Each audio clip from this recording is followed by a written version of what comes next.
റോഷിബാൽ, ഇപ്പോൾ സഭയിൽ സാമ്പത്തിക പ്രതിസന്ധിയിൽ ചർച്ച പുരോഗമിക്കുകയാണ്. 2 മണിക്കൂർ ചർച്ച. എന്താണ് വിശദാംശങ്ങൾ? സ്മൃതി, സംസ്ഥാനത്തെ സാമ്പത്തിക പ്രതിസന്ധി പ്രതിപക്ഷം ചൂണ്ടിക്കാണിക്കുന്നത് പ്രധാനമായും പദ്ധതികളുടെ പ്രവർത്തനം തടസ്സപ്പെട്ടു എന്നാണ്. ഈ സാമ്പത്തിക പ്രതിസന്ധി കാരണം ക്ഷേമ പ്രവർത്തനങ്ങൾ ഉൾപ്പെടെ തടസ്സപ്പെട്ടിരിക്കുന്നു. പ്രത്യേകിച്ച് തദ്ദേശ സ്വയംഭരണ സ്ഥാപനങ്ങളെയാണ് അത് കൃത്യമായി ബാധിച്ചിരിക്കുന്നത് എന്ന് ചൂണ്ടിക്കാട്ടുന്നു. ഇതിന്റെയൊക്കെ പ്രധാന ഉത്തരവാദി സംസ്ഥാന സർക്കാരാണ്.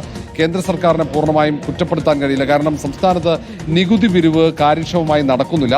പ്രതിപക്ഷം നേരത്തെ തന്നെ ഈ വിഷയം സർക്കാരിന്റെ ശ്രദ്ധയിൽപ്പെടുത്തിയതാണ്. സർക്കാരിനോടൊത്ത് പലവട്ടം നിയമസഭയിൽ തന്നെ ഈ വിഷയം പ്രതിപക്ഷ നേതാവ് ചൂണ്ടിക്കാണിച്ച കാര്യം ഈ പ്രമേയ അവതാരകനായ മാത്യു കുഴൽനാടൻ ചൂണ്ടിക്കാണിച്ചിരുന്നു. കാരണം നികുതി വിലവർധനവുണ്ടാകുമ്പോഴും നികുതി പിരിവ് കാര്യക്ഷമമാകാത്തതുകൊണ്ട് തന്നെ ആ വഴിയിൽ വരുമാനം സംസ്ഥാന സർക്കാരിന് വർദ്ധിക്കുന്നില്ല. അതൊക്കെ കൃത്യമായി സർക്കാരിന്റെ പരാജയമാണ്.